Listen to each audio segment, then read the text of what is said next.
G'day golfers. Ever found yourself redirecting blame and making excuses after having an absolute shocker on a golf course? I know that I have. Range was closed, I was a little cold, didn't warm up, I hit it in those 3 old divots. Then we have the podcast for you. We focus on how to fundamentally own your swing.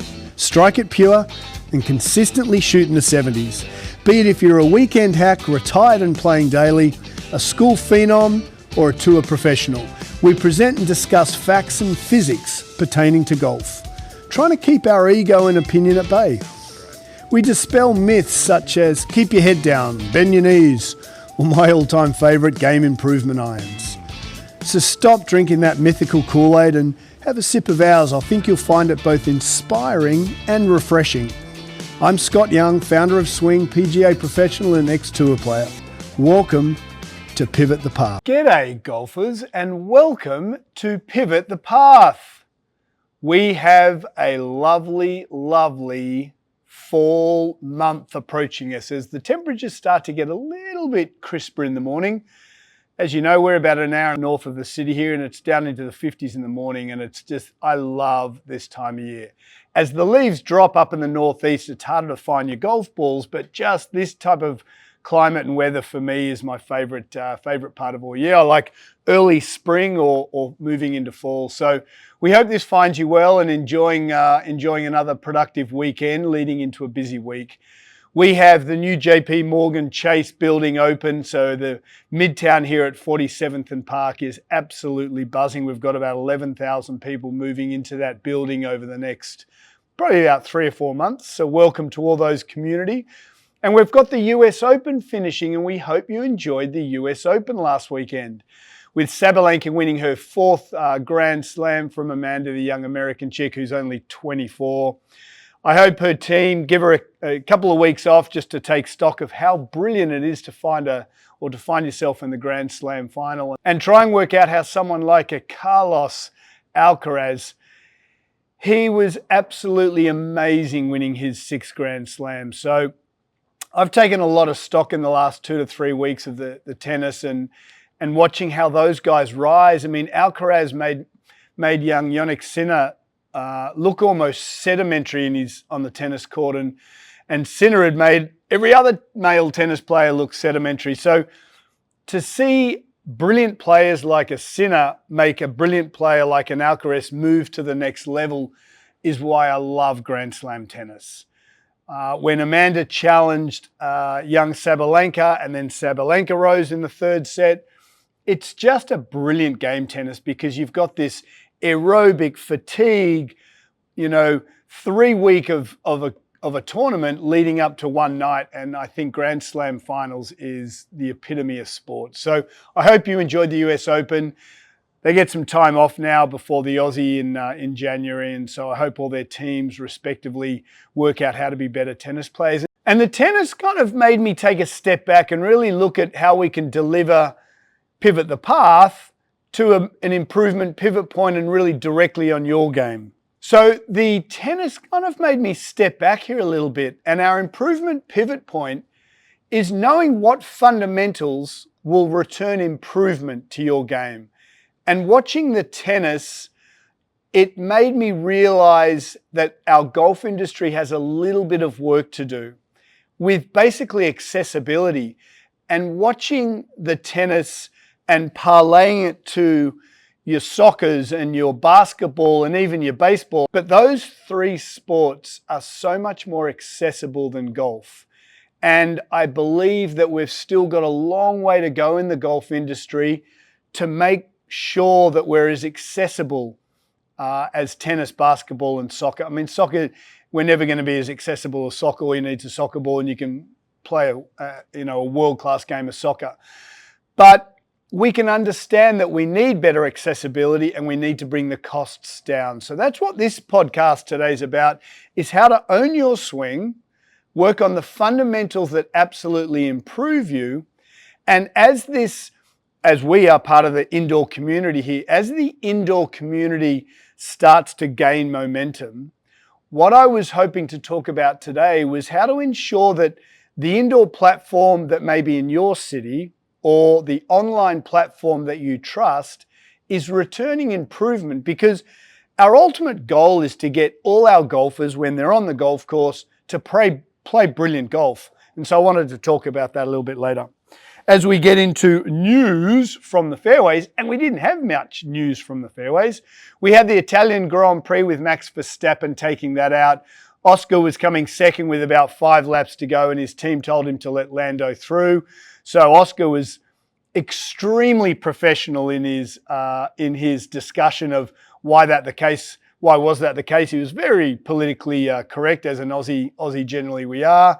And power to you, Oscar, for being so professional. You should have come second in that F1 and you came third, but I think you might be slightly sewing up that Drivers' Championship, not since like Jack Brabham of We Had a F1 World Champ. So I am so pumped for you, Oscar. So keep the pedal to the metal. From a golf point of view, we had the Walker Cup. 1922 it was first played. The Walker Cup's a tournament between the US, Great Britain and Ireland, so not Northern Ireland, just Ireland.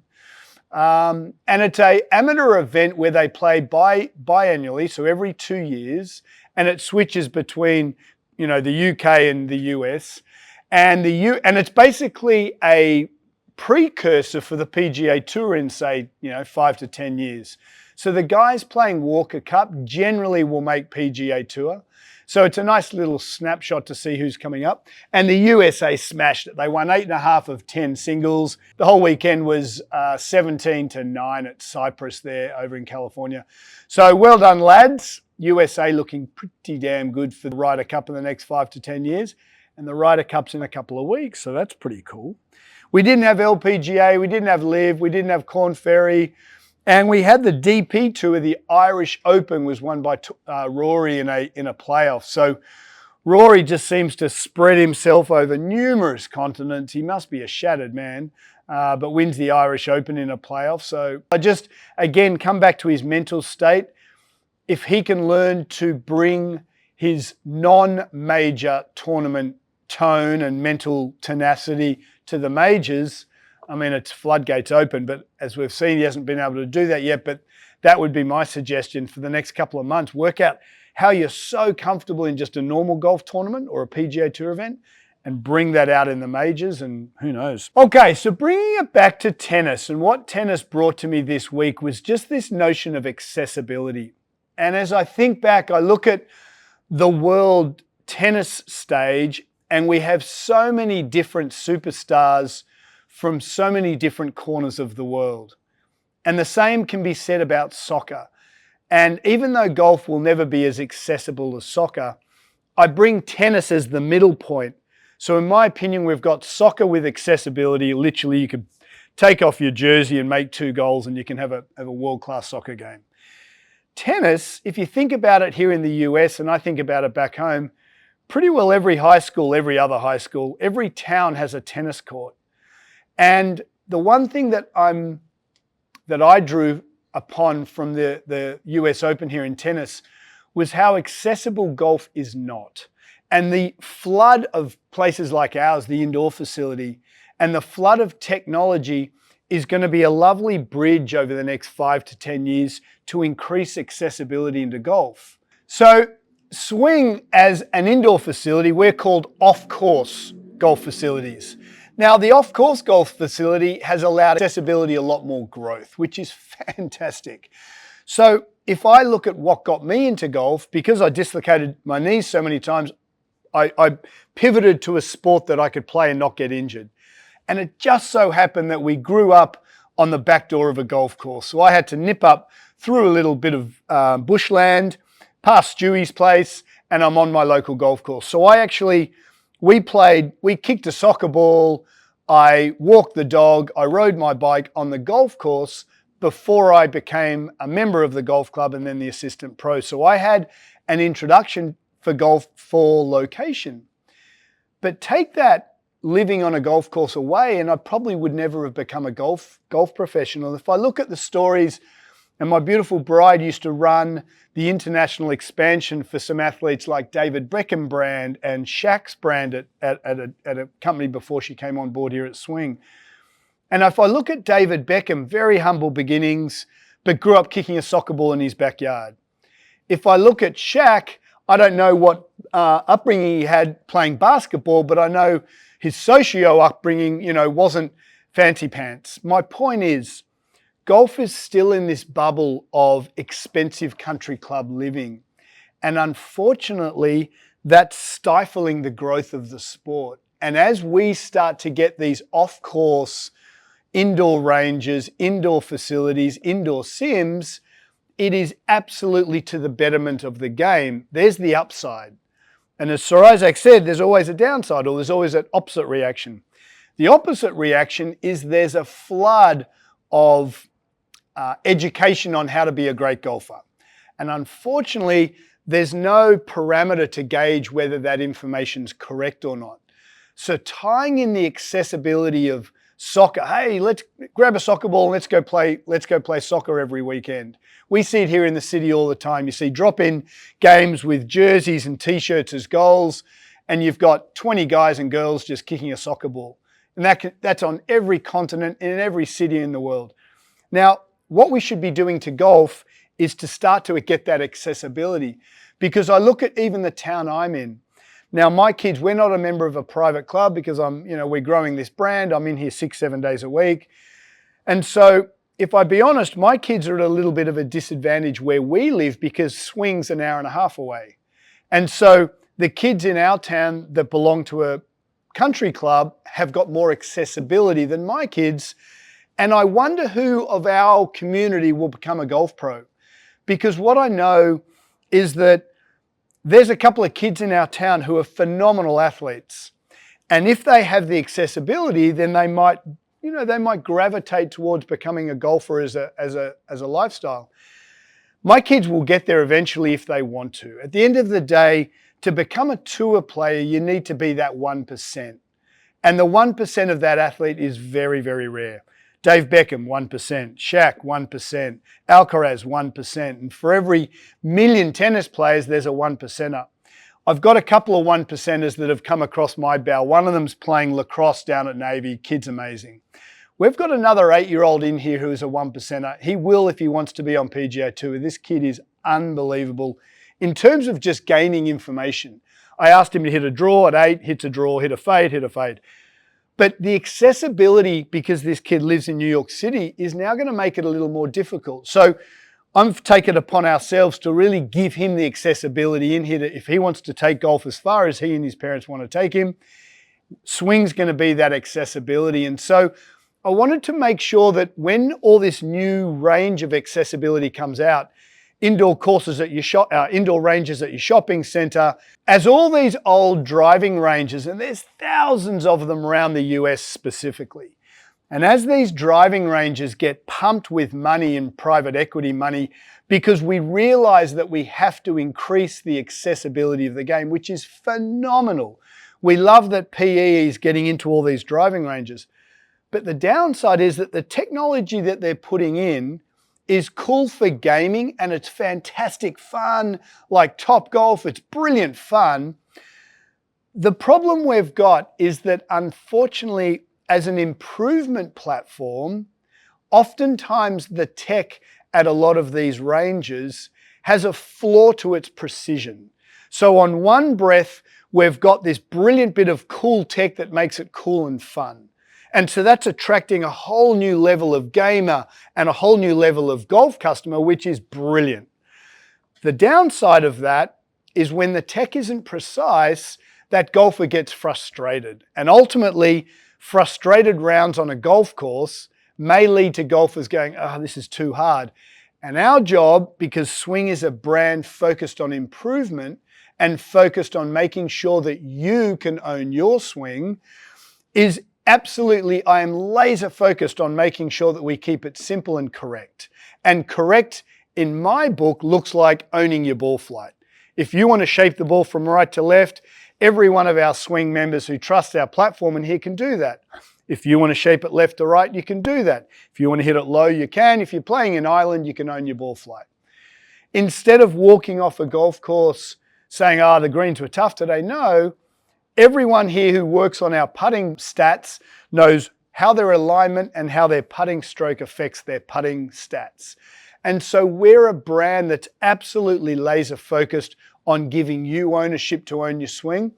And the tech's, as I said, the tech at some of the ranges is ensuring that people who come across my bow have an incorrect idea of their golf swing. And so as a guy who's, absolutely dedicated to improving golfers and growing the game and growing ownership and improvement of the game, as opposed to owning an entertainment venue, when guys come into my facility and our technology is so precise, they're a little taken aback that, as an example, if I go to a range and it's not camera-based, because camera-based at a driving range isn't probably scalable because it's too expensive. If the camera's not capturing the club face hitting the ball, we know gear effect is a huge component to ball flight. We had a husband and wife who came into Swing last week, and we start our golf experience here at Swing really differently. And our golf experience here at Swing starts with an assessment and a screen and a biomechanics screen. It's just a way of saying, hey, however we're getting you to come to the Swing platform, as we launch our online lessons on our Swing website, we know that we're going to be able to be far more accessible across the globe. And so we've got numerous people coming to the Swing customer experience from all walks of life. We've got country club, we've got top 10 clubs in the US, and we've got guys who've never played golf before. Well, this young couple came in and they've been getting lessons down in Florida. And when a golf influencer, let's just call them influencers, doesn't look at someone's biomechanics, I think it's a fundamentally flawed approach, because what we're trying to do is explain that everyone has different shapes and sizes. But we know that fundamentals have to be pretty clear to ensure the body can move. And when the body can move, the golf club moves less. That's probably one of our biggest fundamentals here at Swing. We get movement and speed from the body to ensure that the club face has to move in the most minimal way. The less this thing moves, the easier golf gets. And so this chap who came in for a lesson last week, I wanted to always, and I strive to give 1000% to everyone who walks through our front door. And he kind of battled me a lot, because what we were saying from the get-go, we put him through a screen, and my biomechanics screen is extremely thorough. We reckon it's probably one of the best in the golf industry. And the golf screen that we started with, the golf experience that he had had to date, they didn't do that. And so already he's standing back going, whoa, whoa, whoa, I came here for a golf lesson. And so as we explained in the emails preceding that is, look, we look at how you move and we look at who you are before we look at your golf swing. And so what I found, this big old boy was 6'4" and his clubs were an inch too short. And so the improvement pivot point today is to explain, hey, look, we love exploding the golf accessibility, whether that's watching Bryson hit 60 ping pong balls from his garage floor up onto a landing into a plastic cup, which I think is the most brilliant thing I've ever seen. I don't know if he's cracked it yet. I think he's up onto week 2. I haven't watched it the last couple of days. But he's giving a Bentley away for people who watch him. And so what Liv has brought Bryson is resources. And what resources has brought Bryson is accessibility. And what accessibility is bringing the golf industry is expansion. And we love that. But the downside of that, getting back to Sir Isaac, pretty smart dude, the downside of accessibility is there's a flood of information. And relating that to my experiences here at Swing is that when I had this chap who came in and he's 6'4" and his clubs are an inch and a quarter too short, if I'm putting him through a screen and then I'm saying your clubs are too short, maybe how you started, we could have looked at that. All of a sudden he's on the back step and he's like, well, hang on a tick, I haven't heard this information before. So let's go into our improvement pivot point. And what I wanted to tie it back to was, let's have 4 or 5 fundamentals that you can absolutely ensure you're doing to own your swing and ensure that whoever your influence is, you can make sure that they're there to improve you, because we're an improvement platform. every time you hold a golf club, you should be striving to be better than what you did the time before. And so we're not an entertainment platform, we are an improvement platform, and that's why this podcast I think is pretty cool.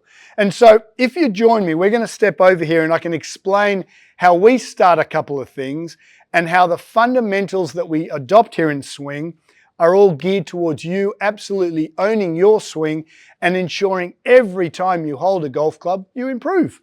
So let's just duck over here. What are we? We're an improvement platform to make sure every time you grab a golf club, you improve. Last week was really interesting. One of our members brought a couple of mates in here and we'd had a lesson about 4 or 5 days before. And every time I have a lesson, we upload videos to their portal.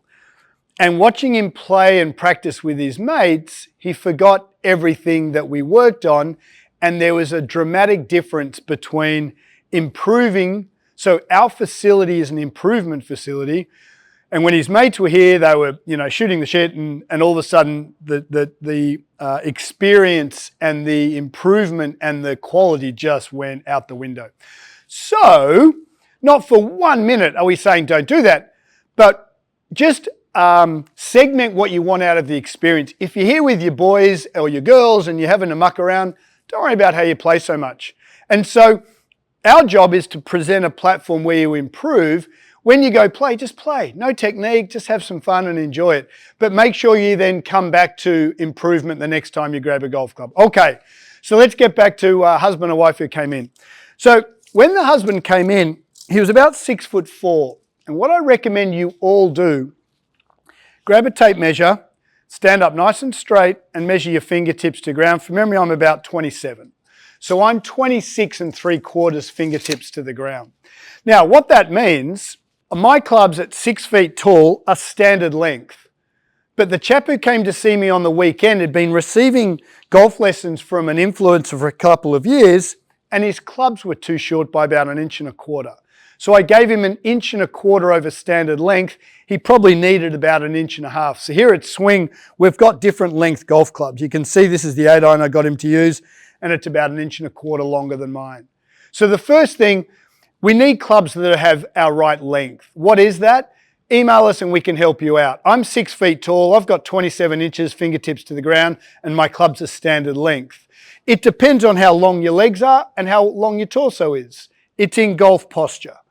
Secondly, for our ladies, if you're playing with a ladies golf shaft, you will see that a ladies golf club